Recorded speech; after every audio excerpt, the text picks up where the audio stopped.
Hey everybody, welcome back to the Pardon Will podcast. I'm your host, David Lilly, aka Pardon Will.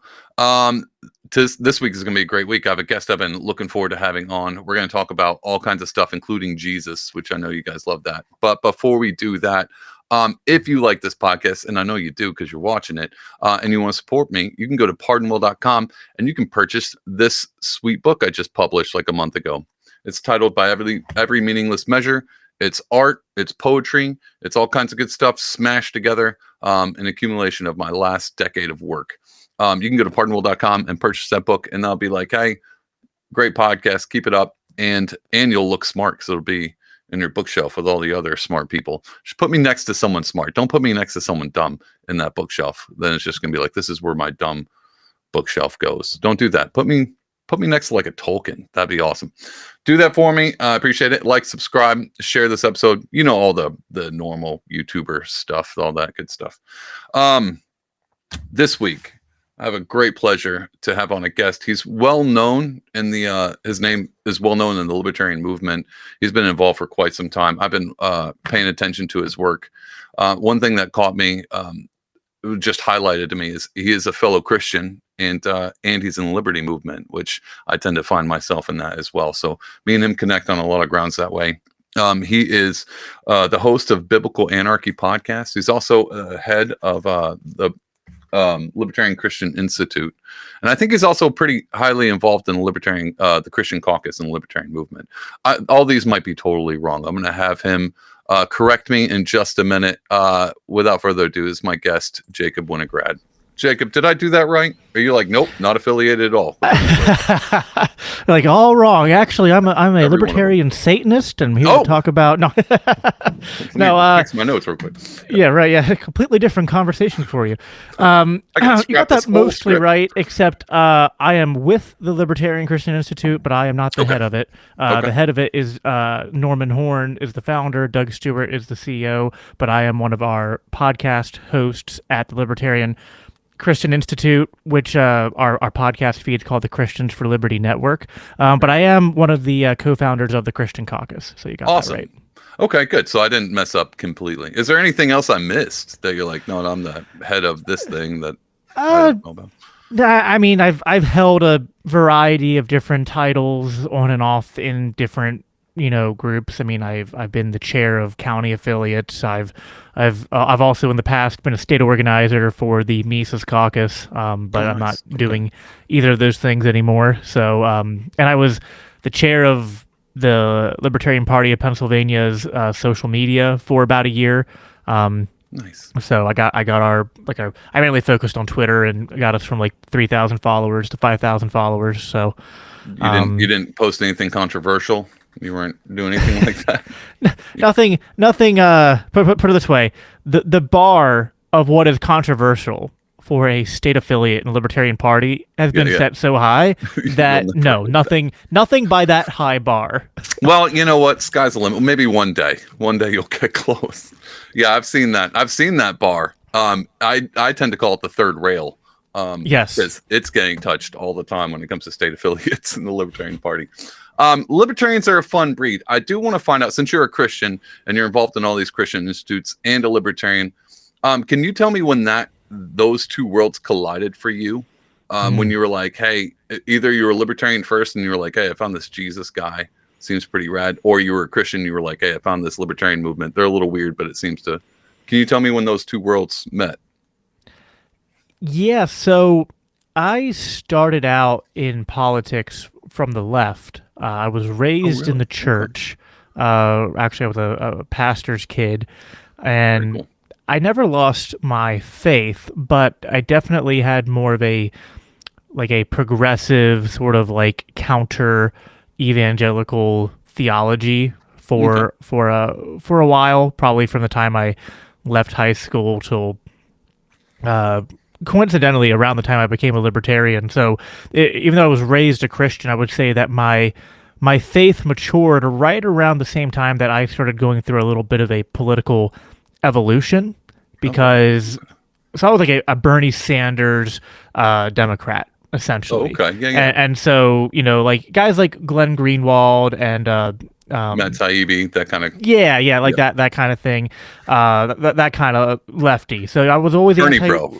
Bernie bro. I was predominantly motivated to be on the left because I was anti-war. I had really kind of like discovered a lot of the propaganda around 9/11 and around the war in Iraq when I was in high school, because I was very into politics. I was on our speech and debate team. I was actually the captain of my speech and debate team my senior year. Nice. Led us to a district championship.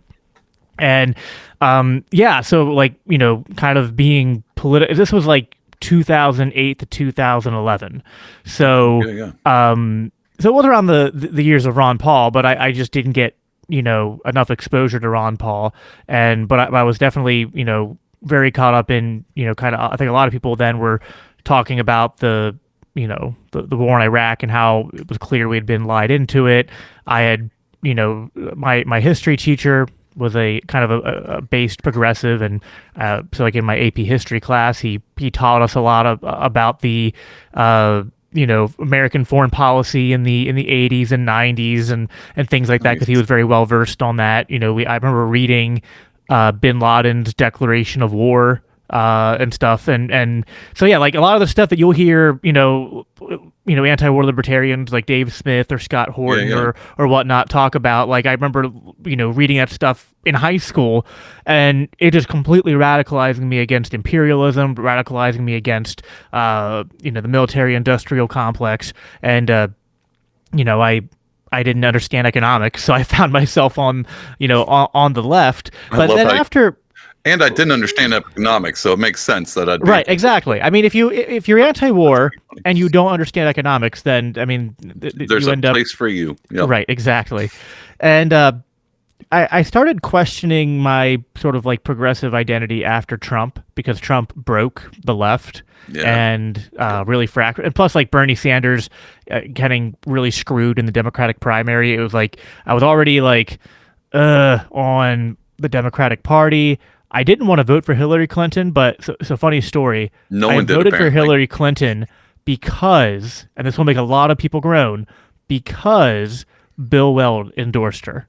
Oh, really? Because I was actually looking at Gary Johnson and Bill Weld, because I was like, I really don't want to vote for Gary Johnson. I didn't really like the Green Party, and I was like, I was seeing ads and seeing, TV exposure of Gary Johnson and Bill Weld, and my dad was saying that's who he was going to vote for. So I was like looking into it, but then when I saw them like saying, Hillary Clinton's a good person and we disagree, I was like, oh, okay, I don't know, maybe I'm, overreacting here. I guess I'll vote for Hillary Clinton, which I, Man, you wear that like a badge of honor. I would have been like, I'm just never going to I didn't even vote that year. Well, I bring that up more because I know a lot of people bring up how Bill Weld endorsed Hillary and how that was such a, just a complete failure in terms of like political strategy for a libertarian. And I bring that up because like it was, because there were a lot of people on the left who probably would have been more drawn towards libertarianism if someone had gone up there and answered that question by going, no, this woman's a warmonger and she's corrupt and evil, and here are the reasons why you should vote libertarian. I could have been a libertarian a lot sooner had someone actually made that case, but they didn't. Well. But anyway, after the left went insane, I kind of left my progressive circles and I started listening to more, right of center voices, and just happened to find myself down a podcast trail after watching a Dave Smith debate with Sam Cedar, and found Tom Woods. I've seen that debate. Yeah, I found the Mises Institute. I found Bob Murphy and all that, and started learning economics. And so I quickly became a libertarian after that. I didn't become an ANCAP or an anarchist until a little bit after that. It was like 2018. And then after I became an anarchist and full Rothbardian anarcho-capitalism, nice. I kind of was like, I want to see, I had this intuition. I was like, I couldn't put into words. I was like, I feel like my knowledge of the Bible and just there's themes that I can see in the Bible that I think correlate with this political rabbit hole I've fallen into, and so I kind of spent a couple years diving deep into that, which actually led me on a theological journey where I went on the complete opposite end. And so instead of being a more progressive Christian, my theology, I kind of went more fundamentalist. I'm more like a Reformed Baptist now. And yeah, so then I started podcasting like in 2020. It was originally the Daniel 3 podcast, and then I changed it to the Biblical Anarchy Podcast, and joined the Libertarian Christian Institute about a year and a half ago. So cool. That's a long story as short as I can make it, because as you know, with podcasters, we take 30-second answers and we draw them out for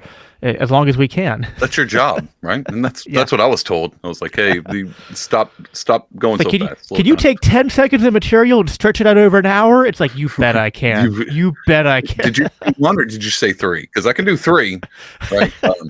No, man, I appreciate that. I like to hear about interesting from people that come.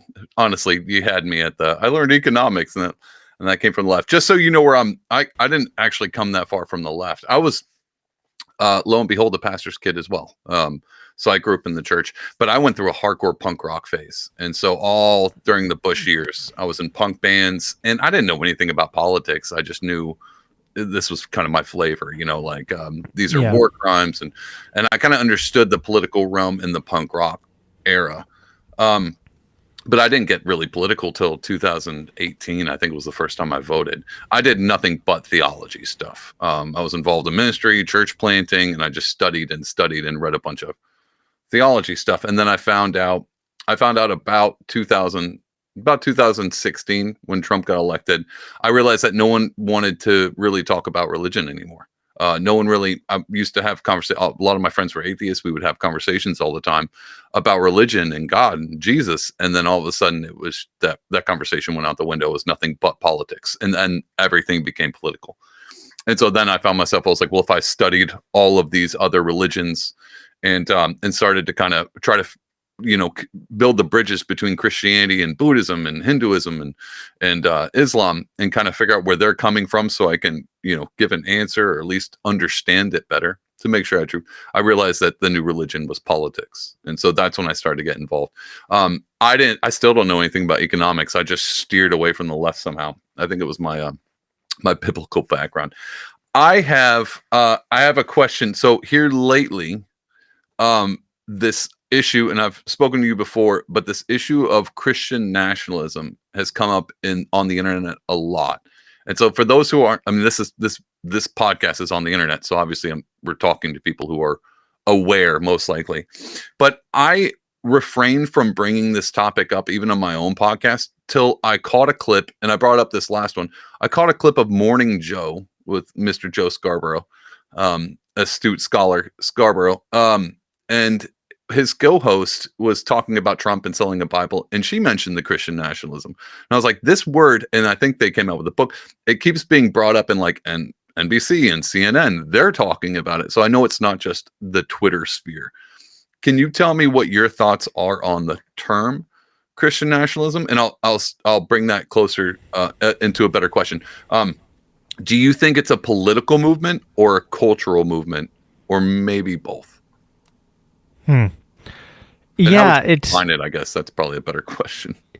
So, I mean, Christian nationalism is sort of a mixture of different things. There are definitely a lot of people who would say that they are Christian nationalists who are playing a game that is not particularly political, although that has political implications.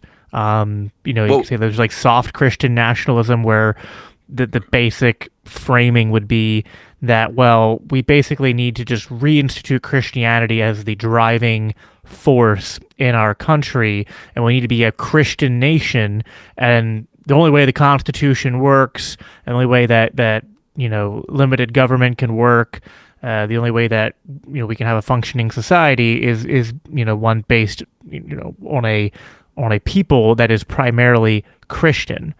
Okay. And so there's a lot of people who use the term more or less in that way, and that's a spectrum. So then you can go from there all the way to another end where have people like Nick Fuentes who are going to say, well, we need blasphemy laws, and we need anti-sodomy laws, and we need Sabbath laws, and basically, Christianity needs to be enshrined in the in the law.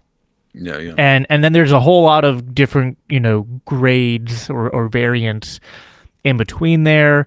Back when I was at Freedom Fest with the Libertarian Christian Institute last year, that was in Memphis in July, we were largely talking about Christian nationalism in response to a book that came out. This was by Stephen Wolfe. He wrote the book called A Case for Christian Nationalism, which was published by Canon Press, which is associated with Doug Wilson, who is pretty big in the Reformed world. And so, that book puts forth a sort of case for Christian nationalism that I would say is kind of a somewhere in the middle. And that's where a lot of Christian nationalism seems to be today.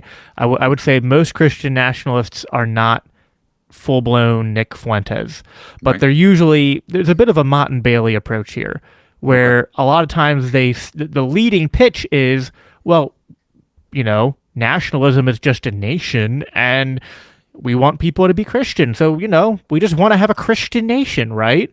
And that's kind of how they reel people in. And then they start asking questions like, well, I mean, come on, like it's not unreasonable to say, like, people shouldn't be allowed to say totally blasphemous things in the public square and not, have some kind of consequence for it. Or it's not that big of a deal to have laws, enforcing the Sabbath and only certain business. It's like they kind of do this sort of like mission creep, where they keep adding more things to what, and so people will get dragged into this, and then kind of like the frog in boiling water, not realize how much authoritarianism is creeping into their politics and ideology.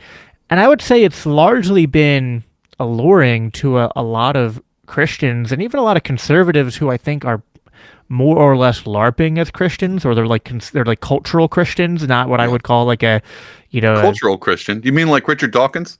Exactly. I was actually just listening to that clip today. Right? And, varying degrees of that.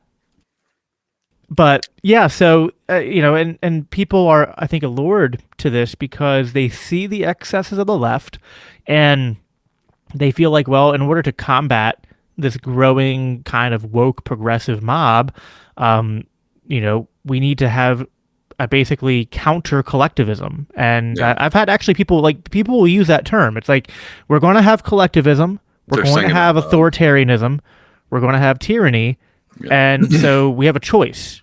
Those things can be driven by a progressive secular ideology, or they can be driven by a Christian nationalist ideology. So I think it's a good enough, overview or summary of what Christian nationalism is. It's not like one thing. There's like an overarching, sort of thing there, which is basically like, pushing Christian beliefs into politics to some degree and trying to make a national identity around Christianity, but that bears out in different shades, different extremes. I think what you said is spot, at least from what I can see. I think the that kind of tit for tat, it's either them or us. Either the progressives are gonna, mandatory that all, Christians be locked up in a room, and, mandatory drag shows for all the kids. You have to make your kids go to it and cut their genitals off because we said so. Or we're going to steal them from you, and CPS is going to come, and that whole thing has scared people. And what this particular group is coming out going, well, if they're going to do it, we're going to do it even harder and go back to the basics. I think that pendulum swing thing can catch a lot of people. But I have a hard time believing that it catches actual Christians.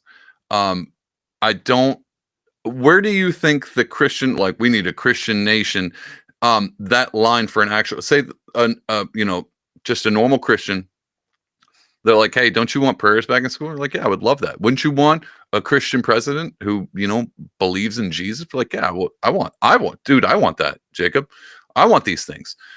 Where is the line when they start to take the train off the tracks and be like, you want the Crusades again? You're like, well, hold on, back up, dude. Where is that line, do you think, that where a normal Christian hits a wall and like, oh, this is starting to turn like a cult? Where do you think that line is? So I don't know where I would draw the line in terms of a specific issue, but on a doctrinal level, the line would be when they distort what I would say is the biblical view of civil governance. Okay. And so I believe, and people might be confused when I say, I'm a, biblical anarchy, and some people will need to be reminded, or people who are unfamiliar with anarchy will just need to have a quick lesson here. Let's do it. Governance is not a synonym for the state or for statism. And so we can have governance, which would be the administration of law.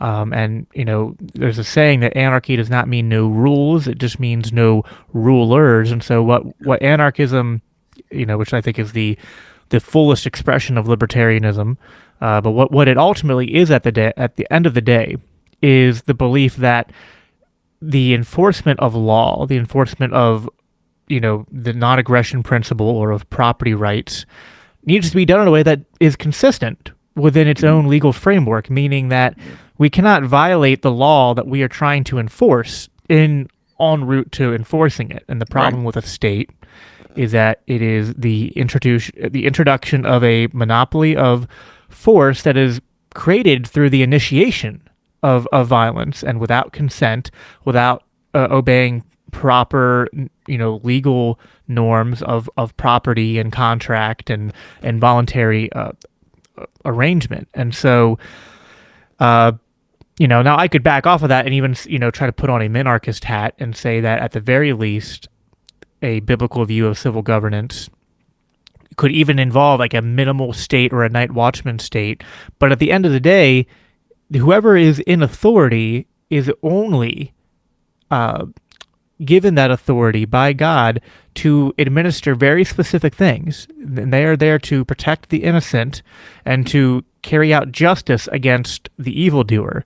Now, people who are in the Christian nationalist camp, people who are in tangential camps like theonomists and whatnot, will take that, like say from Romans 13, and say, well, they're there to punish evil, so that means any and all evil, and so that means any sin. I'm like, well, first of all, we don't see that bearing out in Scripture. We don't see where Jesus is teaching that we need to use violence against people who have committed any sin. We don't see that in the apostles and the way that they conduct the affairs of their church. The most severe punishment for unrepentant sin is just to ostracize them from the church and from their community, but not to initiate force and violence against them. And even in the Mosaic Law, it was there were certain things that could be enforced, but that was only ever for the Jewish people. There was never any mandate that said, well, now we need to expand this to the Gentiles and to other nations. And so rather what we actually would have to understand is that because of the passing of the Old Covenant, which was like a eschatological intrusion into natural law, we're back to natural law, which was established in Genesis. If if by a man blood is shed, then by a man shall his blood be shed. So it's basically saying, like, if aggression is initiated, then defensive or retaliatory aggression is warranted. And if we're talking about civil authorities, then their jurisdiction is necessarily limited to civil matters. Right. Just like the church authority would be necessarily, delegated to church matters, and parental authority is necessarily relegated to parental matters. Church doctrine or like theological systems can come into play here, although they're not explicitly from the Bible. They're derived from biblical principles. So two of my favorite doctrines are the doctrine of the lesser magistrate and the doctrine of sphere sovereignty, which comes from the Dutch Reformed tradition. Yeah. The doctrine of the lesser magistrate, just to sum it up, says that anything that should be enforced through civil authority should be done by the most local level possible. And then sphere sovereignty is the idea that different types of authority and different types of like society exist in different spheres. You have like the sphere of the church, you have the sphere of like business, you have the sphere of the family, and although these spheres interact with each other and touch, they don't consume one another or override. Like, for example, church authority does not step into matters that are delegated to parental authority, right? So like my pastor has authority over things I do in church matters. Like if I am serving in a church capacity, he can direct me as to what to do on church property. There can even be like spiritual authority between Christians. He can speak into my marriage, speak into my life as I grant him that. But he can't be like, all right, you need to put your kids to bed at 7:30 and you can't let them watch these certain shows, and you need to feed them this certain food, or you need to take them to this particular, like that would be a misuse of his authority because it overstepped his sphere.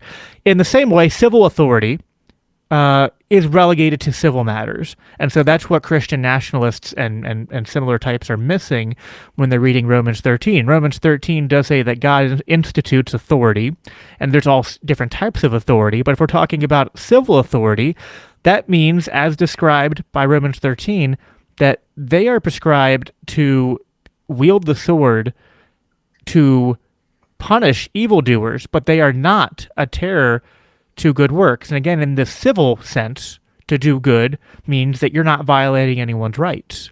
So therefore, we can conclude that there are a lot of things that may or may not be useful or correct to delegate to civil authority, but the clear line is that the civil authority, no matter if that's a minarchist state or I would prefer it as a polycentric legal order in a sort of like anarcho-capitalist fashion, but they're never prescribed by God to have authority to use in pursuit of cracking down with force against people who have not committed any sort of civil crime. And so that's where you have to, Christian nationalists might have different issues where they cross that line. I wouldn't say there's one particular issue where they always cross it, but the minute they are saying we need to use the sword, the sword of the civil magistrate to crack down on people who have not violated anyone else's property rights,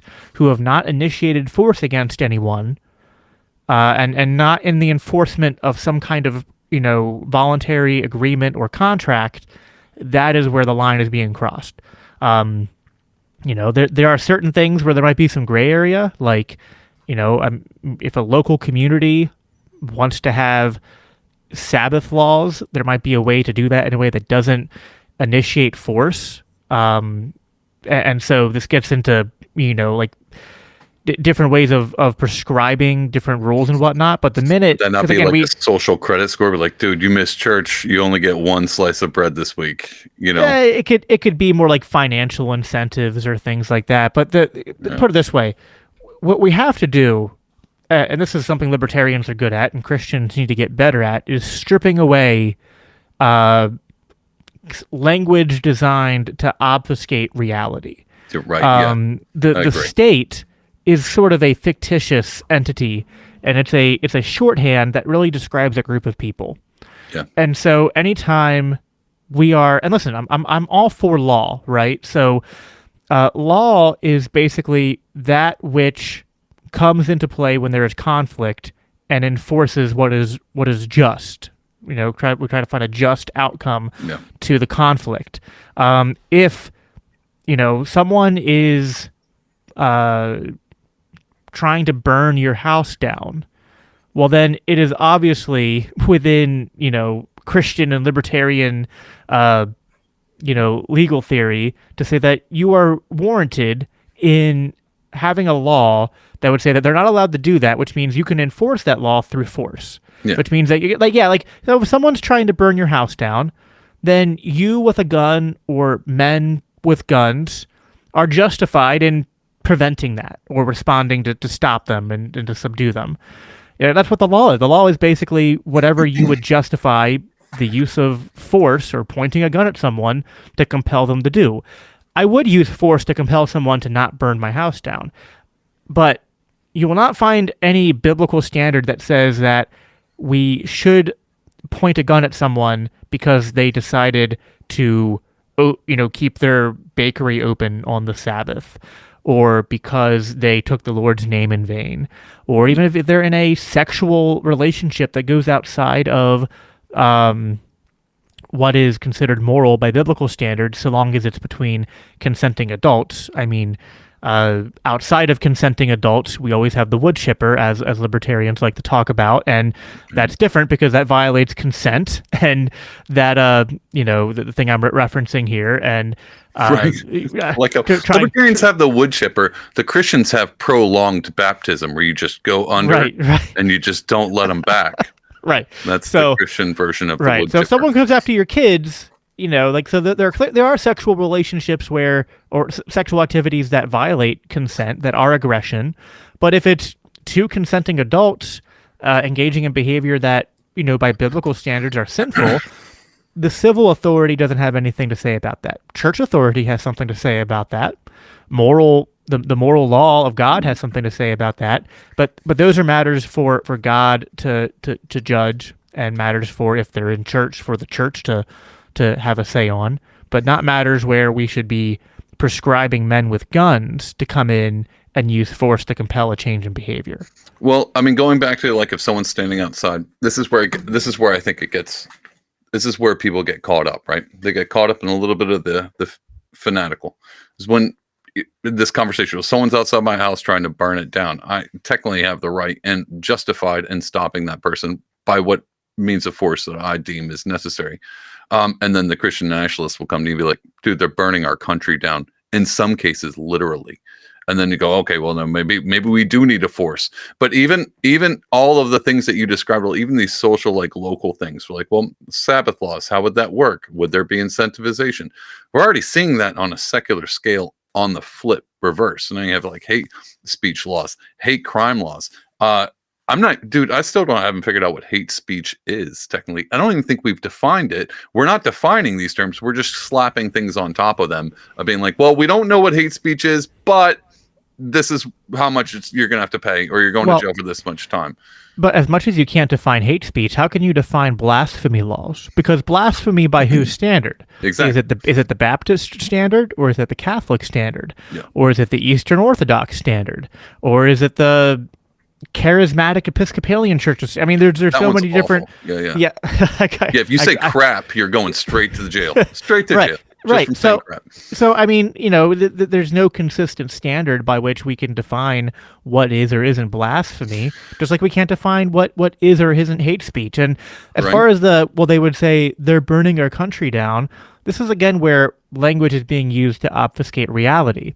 But in some cases they literally were, which in that case you would have a right to. So I agree, but so what we have to get away from as Christians is the use of collective punishment and collective language that instead should be replaced with judging individuals for individual actions.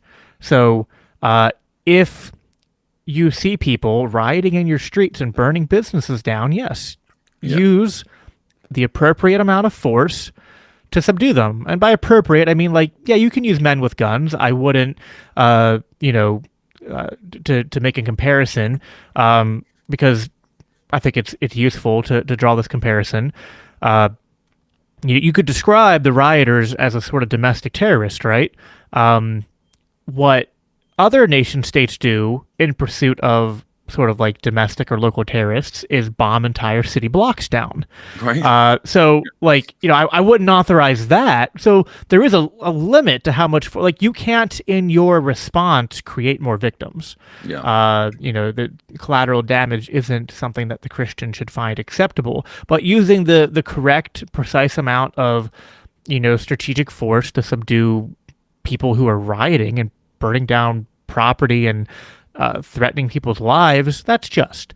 If it's people who are just promoting an ideology that you disagree with, that is not something that, that it might be a harmful ideology, and it should be something we push back on and correct in the public square, but it's not something that private actors or civil authorities would have any moral right to use force to stop. Yeah. And even if, I mean, I would say a secondary argument would be like, this is a classic libertarian critique is, the power you grant the state to wield against your enemies will tomorrow be wielded by your enemies against you.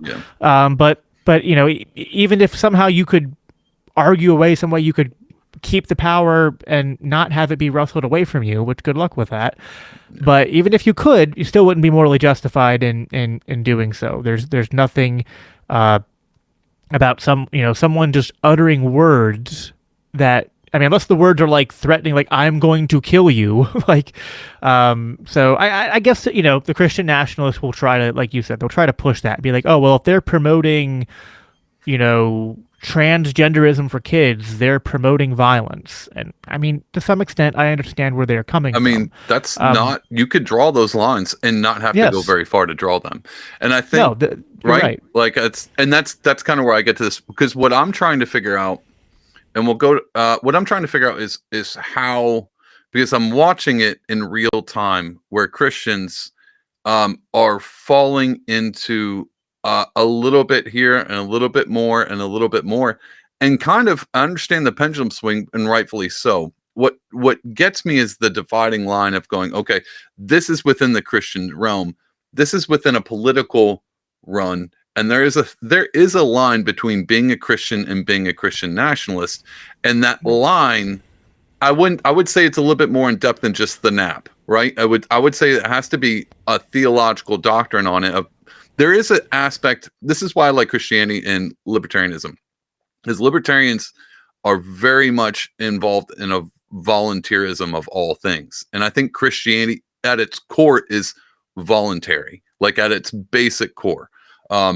It's just not compulsive.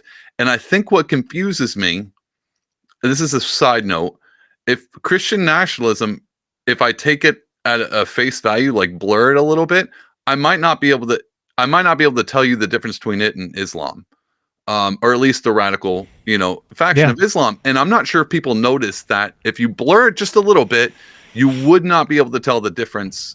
And that's what I'm saying. Like, there is a dividing. You can't tell me Christianity and Islam are the same. So what's that defining line?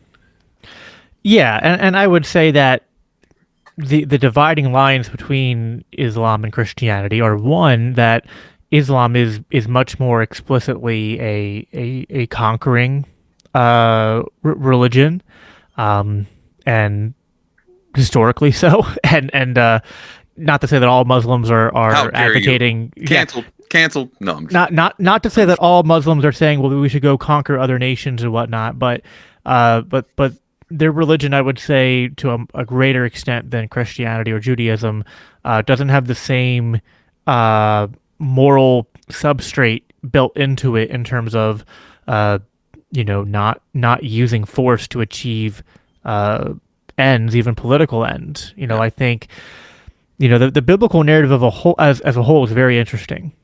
You have, in the beginning of the nation of Israel, after God made covenant with them, rescued them out of Egypt, brought them to the promised land, they lived in an essential state of like a libertarian theocracy, where they had their religious law and religious leaders that they submitted to, which was their way of submitting to God. But then the tribes kind of governed themselves, and when disputes and conflicts broke out, local judges would be appointed and raised up to solve those disputes. But the book of Judges was like a 300-400 year period, and there were stretches of 50 years here, 80 years there of peace in between certain conflicts, which, I think is relatively good, all things considered. Awesome. I mean, especially in that day. I would not say that's normal. People sometimes try to depict libertarianism, anarchism as a utopian vision. I was like, no, I think it's rather just the saying that the status quo of humans being fallen is going to suck. But I think that the introduction of the state makes things worse and not better, which is exactly what happened to Israel. Because in 1 Samuel 8, the Israelites gather to Samuel and they go, we're tired of this. Like your children don't follow in your footsteps. They're not following God, and we keep on having to solve all these conflicts ourselves and have these judges fix things for us. And the other nations don't have this. These other nations have kings, and the kings run everything. The kings take care of that. So Israel stopped looking to God to solve their problems, and they start looking to the world to solve their problems, and the world solves their problems through we erect a strong man in this kingdom, and this earthly kingdom and this earthly king go out and, basically solve all our problems for us.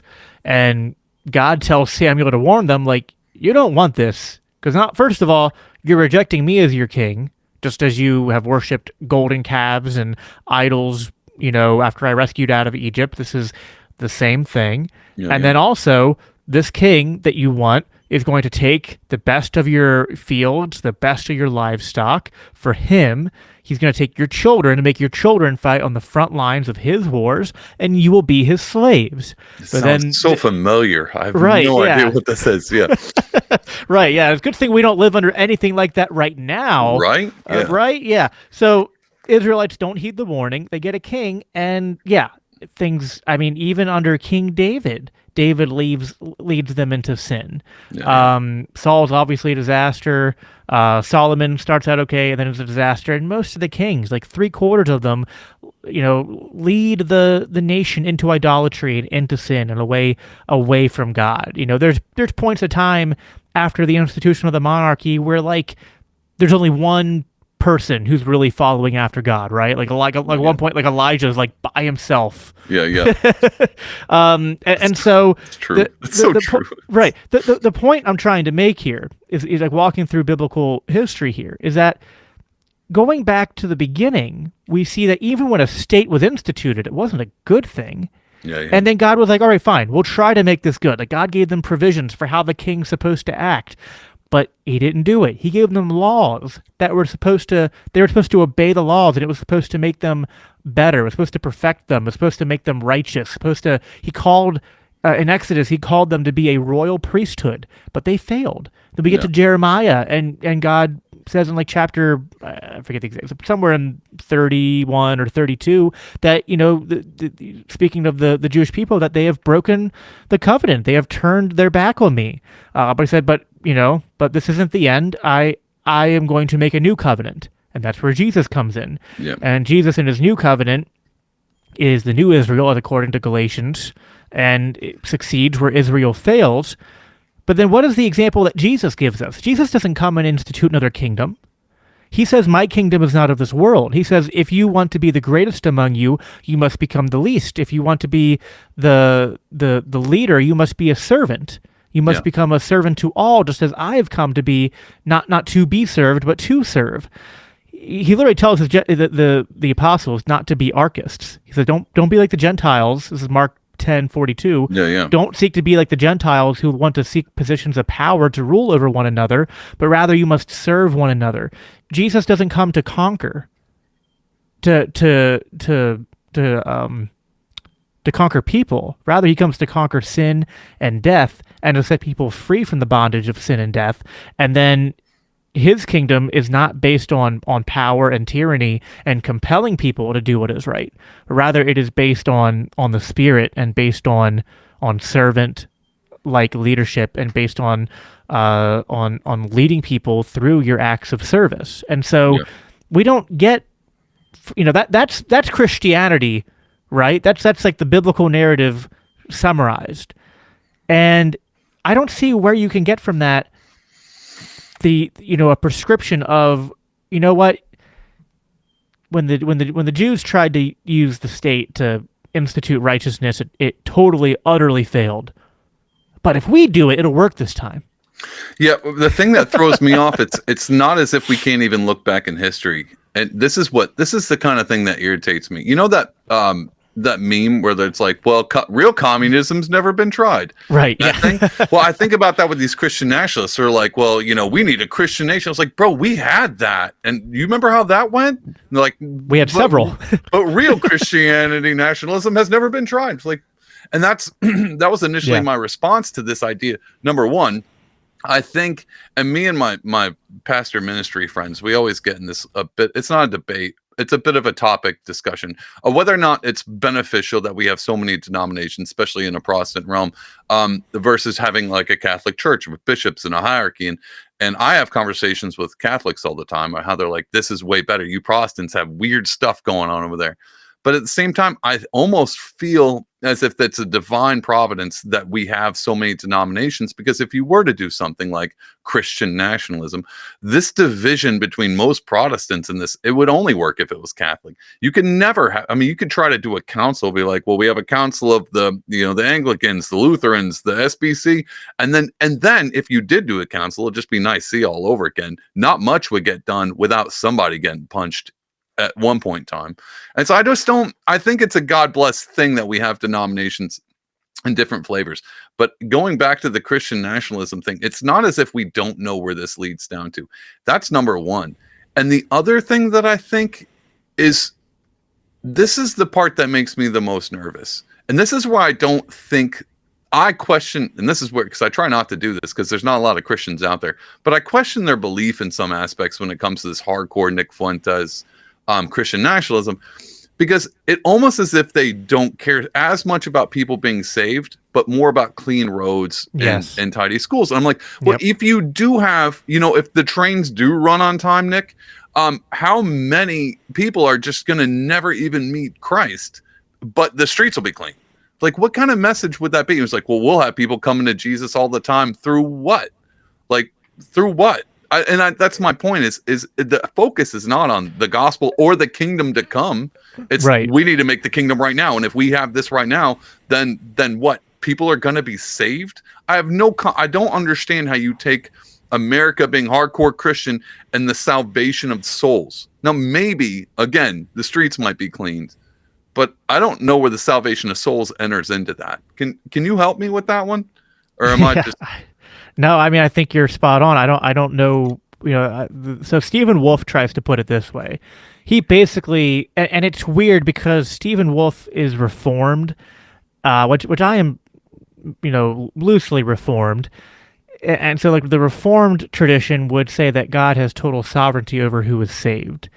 Yeah. So it makes no sense for me to be like, for Stephen Wolfe to make this argument, but he basically, what he tries to do, and I think other Christian nationalists do this they don't always come from the Reformed tradition, but a lot of the Christian nationalists, by the way, they tend to be either Reformed or they tend to be ultra Orthodox or Catholic. Catholic. Hey, I've noticed the same thing. Where the evangelicals are too far out there for them to really participate in this. I think the evangelicals are getting caught up in something that they're not quite there. But continue. Sorry, I interrupted. I've noticed the same thing: Orthodox, Catholic, or Reformed. And I always keep my eye on those three. I'm a Reformed Pentecostal. I'm about in that tier. I'm about four wings of the tulip. I can't really commit to all of it. So it's anyway. Yeah, I mean, it's like, and just to describe where I'm at, it's like I'm Reformed in a sense of like I find myself in that camp, but I tend not to be very dogmatic or partisan in my in my beliefs, but I generally affirm God's sovereignty in salvation, that grace is a gift from God, freely given, not something that we earn.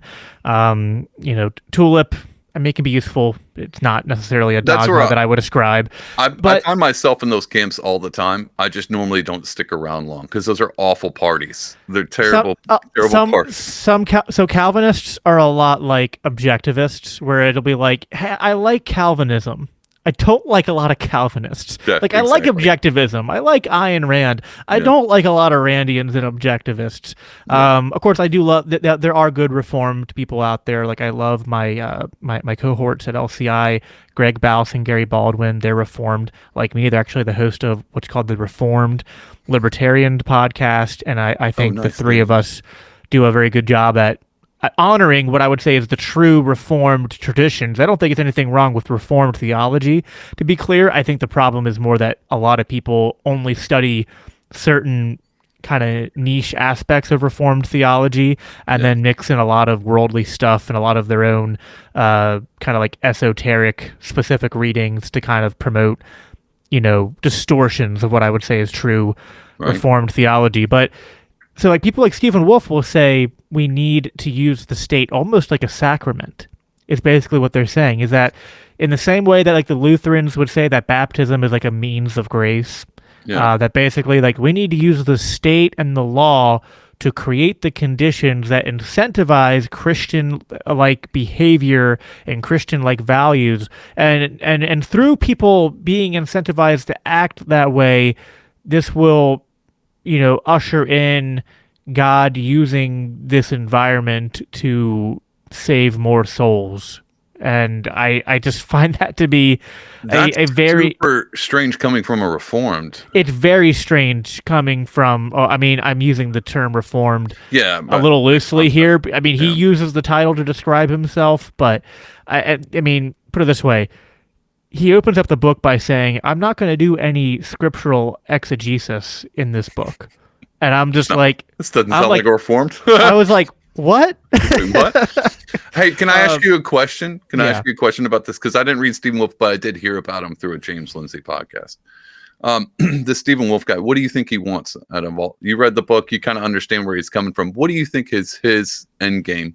Is he grifting? Is he just trying to spark something? Does he think he's going to be renowned? He's going to be up on the bookshelves next to, Bart and Chesterton or whatever. What do you think he's after?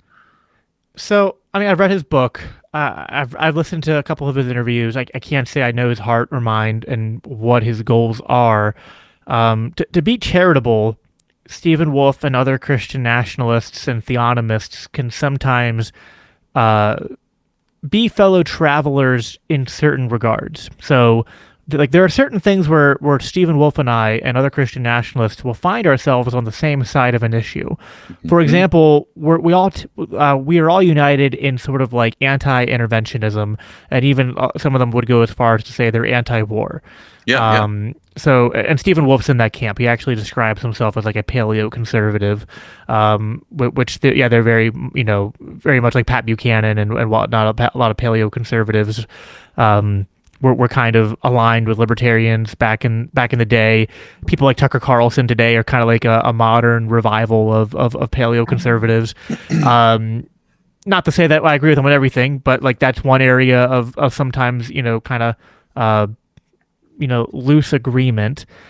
I think ultimately what Stephen Wolfe wants for himself, I think he's, as far as I can tell, I think that he thinks he's honestly wrestling with these ideas, because he says, well, Christian nationalism is being used as this sort of like, that like the left started using it first and like using it as a pejorative, and he's like, well, is it a pejorative? Maybe we should just embrace this. And then maybe we should actually rethink this. And so, I think I'll give a charitable interpretation of Stephen Wolfe, because I would want him to give a charitable interpretation of me. I can't read his mind or heart. He can't read mine.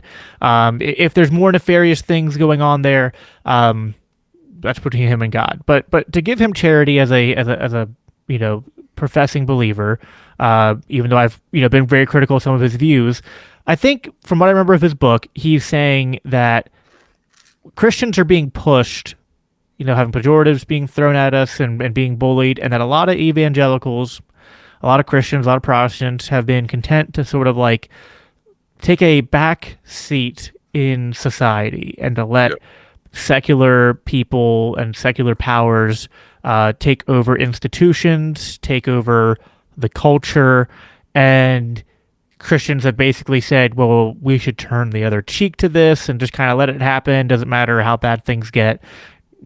We can't fight back. That's not the Christian way.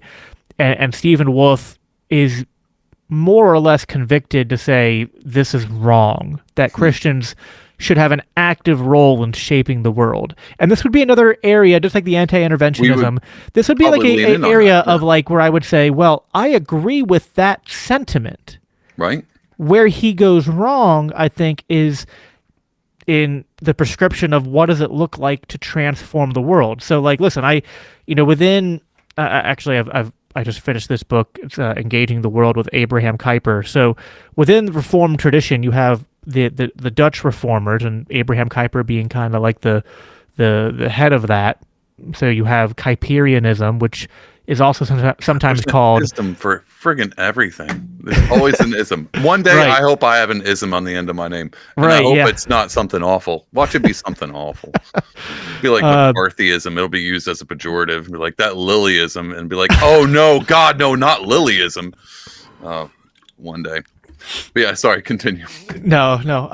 Kuiperism. Yeah, Kuiperianism, which is also sometimes called, it's a contrast to like the two kingdoms view. Two kingdoms theology kind of comes, I think, from Luther. And I'm not like an expert on the history of two kingdoms, but in terms of what two kingdoms says, it basically would say that we have dual citizenship.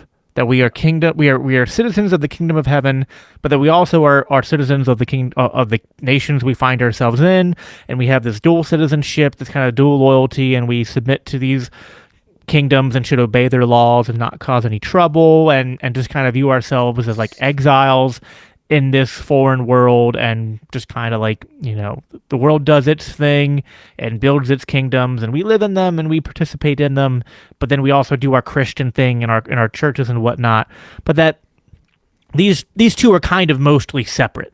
Yeah. It is kind of the gist of it. It's sort of like you get a lot of like the separation of church and state from kind of like this kind of doctrine. It's got to be like the church should do churchly things, states should do stately things. There might be limited instances of overlap or intersection, but for the most part, Christians should just kind of, it's kind of like an isolationist approach to Christianity. And insofar as, again, I think it's kind of what Stephen Wolfe is criticizing, and I kind of agree with that criticism. And I actually like the idea of kind of what, Kuiperianism can be described more as like it's not a two kingdom, it's a comprehensive kingdom view. There's a statement by Abraham Kuyper, it's on the back of this book here. It says, Christ declares mine over every square inch of creation. And there's something about that I think is just right. Like Christ, so this has like been going around after the whole Candace Owens saga. People keep on online saying Christ is king, Christ is king. And, I'm like, yes, he is. Canceled right now. Canceled right I didn't now. know you hated Jewish people. Right. Can you talk? What are your? I'm sorry, we're derailing. Continue on the Kuiper, but I do want to bring that up. I want to ask what your. Yeah. It'll tie together, and you can ask any follow up. So, yes, Christ is king. And I would say then the logical conclusion from that is, because Christ is king, there is no other king but Christ. That's where we get the Christian anarchist mantra, no king but Christ. And so what does it mean then to live for Christ's kingdom? What does it mean to advance Christ's kingdom here on earth? Any time the gospel is preached, God's kingdom is advanced. Anytime someone comes to faith, God's kingdom is advanced. Anytime that we feed the poor or, clothe those who need shelter or stand up for, the least of these in our society, as Jesus said, which is done unto him, the kingdom of God is advanced. Christians do need to be engaging the world, and we should be trying to transform the world for Christ. But we do so in the example that Christ gave us, which was not through wielding of the sword. Yeah. Jesus told Peter, if you live by the sword, you'll die by the sword. We do not, and what is that, the other passage? We don't fight against flesh and blood, but spirits and principalities and heavenly places. And so we have to engage the world, but ultimately understand we're fighting a spiritual battle, not a physical battle. We need to not be trying to use force to coerce people to be more righteous, because that's the opposite of what the Bible tells us. Bible is basically, again, as I said before, the story of how God gave a people a law and said, follow it, and they couldn't. They needed a savior. Yeah. We need to bring people to Christ. Let Christ transform them. Let Christ remove the sin from their heart. As Ezekiel says, to take out that heart of stone and give them a heart of flesh. And then we need to try to, this is actually, in some ways, we need to adopt the strategy the left took, which is the left didn't take control of the state first. The state dominated culture. Sorry, the left dominated culture. The left had the powerful influences in the institutions and whatnot. And so, listen, I think Christianity should be leading culture, but it needs to be Christianity. It has to be Christ-centered.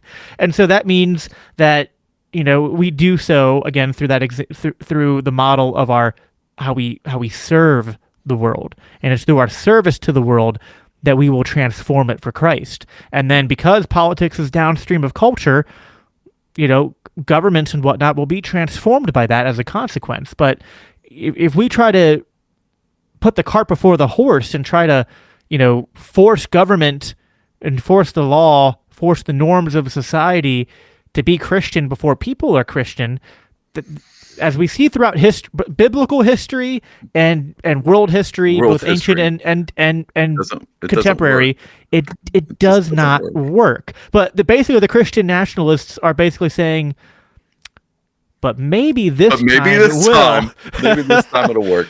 Right, like you said, true Christian nationalism just hasn't been tried yet.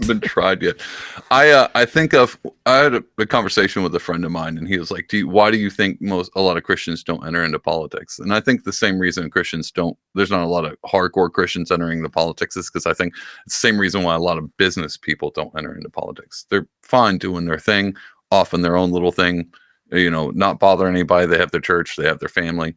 But there's that story in the Bible of Joseph where he gets sold off by his brothers, and he just goes from one situation to another situation. And all he does is just try to stay true to God and who God created him to, telling people dreams that they're having and, not sleeping with the guy's wife, all of this. And then he ends up being way high up in the political sphere. It's almost as if, you or me, all of a sudden we just participate as our Christian life, and lo and behold, next thing we know, chair of whatever, vice president or whatever, and in that process able to actually save his family and be an example unto his brothers.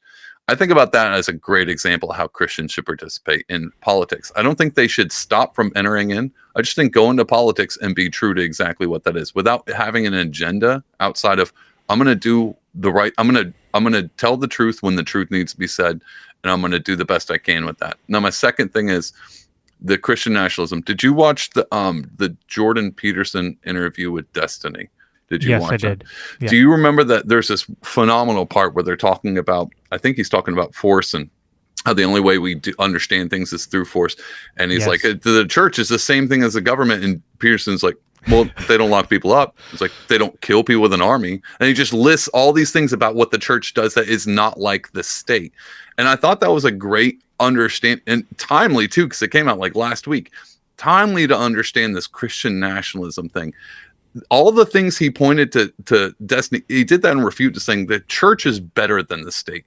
And here's why. And his whole big thing lately is any idea that needs to be forced is probably a bad idea. The only good idea is people come to them voluntarily. And I think that's what makes Christianity above all other religions stand out the best, because it's through voluntary acts of service, through voluntary to pick up your cross and carry it with Christ, not to be forced to carry it. Only one person got forced to carry a cross. The rest of them we get to pick up with us. And I think that's a good explanation of how Christianity should always be looked at. So this idea of Christian nationalism seems so asinine to me, but on an emotional surface level, when they're, drag story hour in every library, and every time you turn around, the president's coming out with Trans Day of Visibility on Easter. I understand why people are getting emotional. I do too. And I think, I feel that. But out of all times right now would be to gird up your loins as Job would do, and pay attention and be very weary about cursing God and dying, or, whatever that would be. Which leads to my, I'm sorry, I interrupted you. What were you going to say? Well, I was just going to touch on that, listen, there is something very wrong about what's going on with this woke ideology and sort of the, gender affirming care agenda that's being pushed on children. And what I am not saying, again, just like I would agree with Stephen Wolf, who criticizes the evangelicals that basically say, well, yeah, that's wrong, but we can't do anything really except just kind of take it and just, pray for them, pray for our kids. Like, well, no, we don't have to be passive.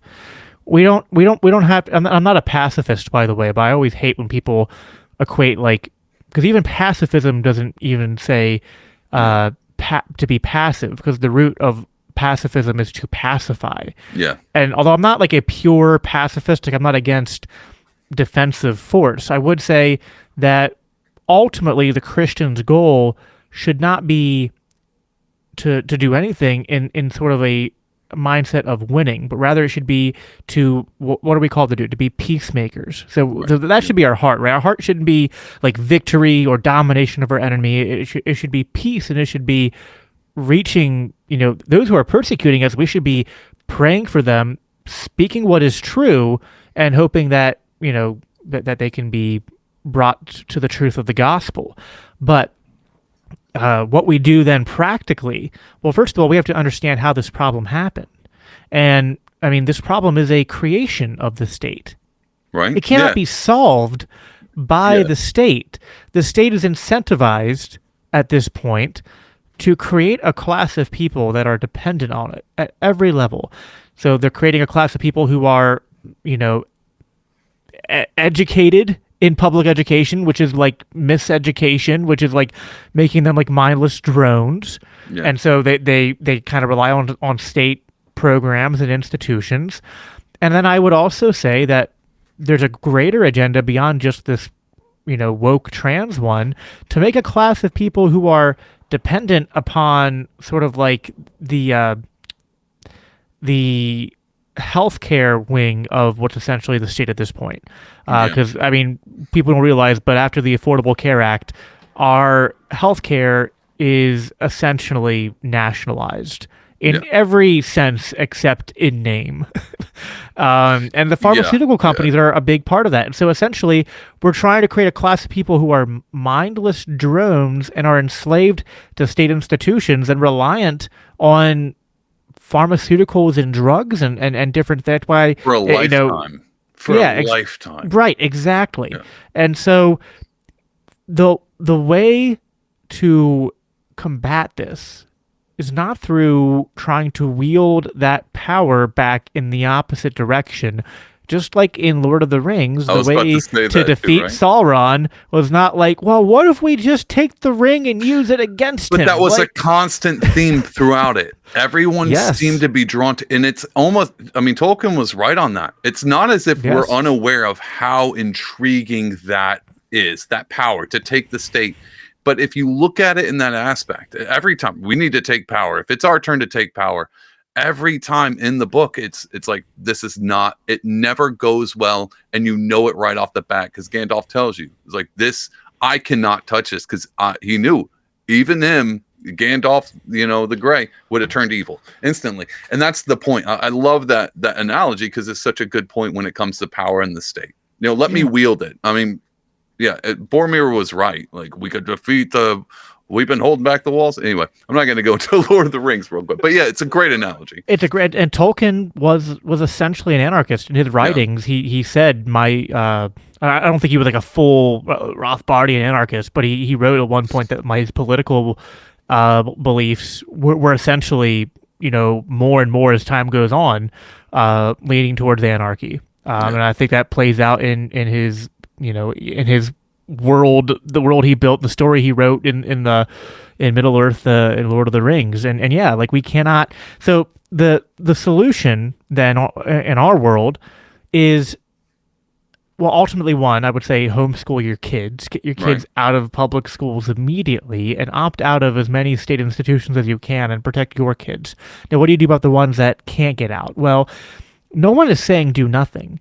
You can get involved at the local level and combat this stuff. I have no issue with, even at the state level, like with people like DeSantis basically like, saying you can't teach this stuff in schools. Like, there's no, other than maybe teachers losing their jobs, like there's no compulsion there. And that can be, again, like if they were teaching just like bad economics, I wouldn't say the state should get involved there. When you start teaching things that are harmful, well, there can be a case to be, like where they're like, especially towards kids, because kids can't consent. They're not fully functioning, fully realized self-owners. By the way, this is going to be something that self-ownership and how that relates to kids is a very important topic. And I'm going to be doing a podcast with who I mentioned earlier, Carrie Baldwin. We're going to be covering this in May. We're working on getting the details of that hashed out right now. But in May, we're going to be doing a deep dive on this because it's a real important topic. It's a really important topic because libertarians and Christians are struggling to come up with the right rhetorical answers to explain why this is wrong, and then why it is justified to use, again, appropriate reciprocal force and civil authority to stop it, while also, I would say, just the ultimate goal then needs to be not just damage control, but the dismantling of these power structures that are ultimately wielded in one direction, and they're not wielded in the direction of virtue. They're not wielded in the direction of aligning society along God's norms and among natural law. But again, because the state, this is why, and I want to be charitable to my libertarian, minarchist, and constitutional conservative Christian brothers and sisters, but this is ultimately why I fall down on the side of the Christian anarchists, because I think the state is fundamentally, by its very nature, to create a state, a distortion of natural law. Right. A distortion of God's law, and idolatrous. And I think that a good tree cannot bear bad fruit, and a bad tree cannot bear good fruit. Right. So if you start off with something distorting natural law, the ultimate ends of that are bad outcomes. It doesn't mean I'm all for, we have to do something. I'm all for decentralizing and rolling things back. We need to be moving in that direction. The closer we get to natural law, the better. But we definitely can't say the solution is to further distort natural law, and to be like, well, we just need to do the same thing. We need to control the minds of the youth through a public indoctrination system and a state system of using the power of the sword to crack down on wrong think and to crack down on people we disagree with, mainly because I just don't think it doesn't work, and also it's proven to not work. It's proven to just be creating the means of our own destruction. Like, we are in this position now because the Christians used these same powers in the interest of their worldview decades ago. And the left hijacked them. And it's like, so what? So this is the ring of power analogy is the perfect one. The only solution is to throw it away. Is to and then without those, now the Christian nationalists will say, well, you can't eliminate power and statism, and these things will always exist. Well, in biblical times that wasn't true. I would say that the emphasis needs to be start with your community. But hold on, going back to that point where you can't, the state is always going to exist. And my response would be, and what does that have to do with the kingdom of God? What does that have to do with the gospel? Oh, well, states are always going to exist. The poor and will always be here with us. Yep. It's not the rumors of wars and wars. It's all the way to the end of the book too, bro. Like, it's not like it's going to stop. And so my point is like, and that's my question. And okay, what does that have to do with what I read in this book, with the person that Jesus tells me to be? And that is my answer. There's always an opportunity cost. We can fill our time with fighting over these power structures, or we can fill our time with actually doing what the Great Commission tells us to do. Yeah. Where Jesus said, you have up to this point, only fished for that in the sea, but follow me and I will teach you to be fishers of men. And that's what we're called to be. And I think if we do that, especially if we do that in our communities, then we can at least make our communities safe, right? Yeah. And if churches are doing that across the nation, across the globe, that's going to do a lot more for protecting kids and for dismantling these problems than short-sighted grasps for power that ultimately only result in short-term wins. And so ultimately, I think, time preference and a bit of like an economic calculation comes in here. It's like we have limited time, and any time we spend not spreading the gospel, I think is probably a failure of weighing out the opportunity costs of our actions. Yeah. Again, things we can do on the margin at the local level. Go on your school board, get in your city council, insofar as, certain governors are going to push legislation down on schools. I wouldn't say we should fight them on that, but also don't put your hope in that. Yeah, yeah. Don't put your hope in a politician to save you from this woke left insanity, because ultimately that'll fail. That'll ultimately let you down. And also recognize that there's nothing new under the sun. It's not like Jesus gave teachings in the Bible and then it was like, oh, but I wasn't thinking about you living in 2020 for America and all this woke insanity. This doesn't work for that. No. The Romans had all sorts of sexual perversions that they pushed in their culture. It's, there's nothing new under the sun. Yeah. And so we have to take a view that is more based in God's kingdom, right? Which is not of this world. And we have to realize that our goal, our commitment is to our families, our communities, and to advancing God's kingdom. I agree. You know what, Jacob? I think that's 100%. And actually, I think that's a great way to end this, a solutionary advice. Let's end the conversation here. Will you tell everybody where they can find you, what you want them to look for, where you want them to go, any of that stuff? Yeah, of course. So you can find me, if you want to find the Libertarian Christian Institute, I'll start there. You can go to libertarianchristians.com. LCI creates a lot of great content, articles, show notes, and books. This book right here behind me, Faith Seeking Freedom, is kind of our main flagship book. It's libertarian Christian answers to tough questions. So if you're a Christian and you're kind of like, I don't know if about libertarianism, or you're interested in libertarianism but you have questions about things we didn't talk about here, that book covers probably 80 to 90% of the common questions that people have. That's awesome. About libertarianism from a Christian perspective. So I definitely recommend that. You can find the work I do specifically for LCI at biblicalanarchypodcast.com, where you'll find all the episodes that I do. And then you can also find me on social media. Mainly I'm active on X, or formerly known as Twitter, and that's at Biblical Anarchy, like it says there on my little tag on the bottom of the screen there.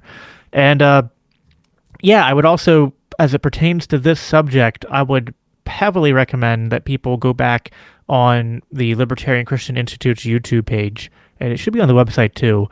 But look for the podcasts we did around July of last year that were focused on Christian nationalism. Especially, we did a breakout session at Freedom Fest on Christian nationalism. We did an hour presentation on it, took some Q&A. Nice. And although the audio quality is not the best, it's good enough that you can trudge through it, and I would definitely recommend people go check that out. And I appreciate you having me on, man. It was a blast, and it was a great conversation. I'm glad I got a chance to talk about this. Hope I was able to give some answers to some people, because I think Christian nationalism is just like any ideology that even, and I talked about this in a recent podcast episode of mine, people get caught up in bad ideologies for good reasons. A lot of these bad ideologies are often in the form of correctly identifying a problem, which resonates with people, and then misapplying the solution, and prescribing bad solutions. And so Christian nationalism is not unique in that sense. It correctly identifies certain problems in society, in culture, and with Christians, but it definitely misses the mark in terms of offering solutions, especially in offering what I would say are biblical, Christ-centered solutions. Yeah, I think this is a really inapt phrase, that the good intentions of Christian nationalism pave squarely straight to hell. Yes. That's the thing that I think about. Man, I appreciate this conversation. Again, I've been wanting to have this. Thank you so much. Thank you so much for coming on. I can't do this Christian national. If I have to say the word Christian nationalism one more time, I'm going to throw my computer across the room.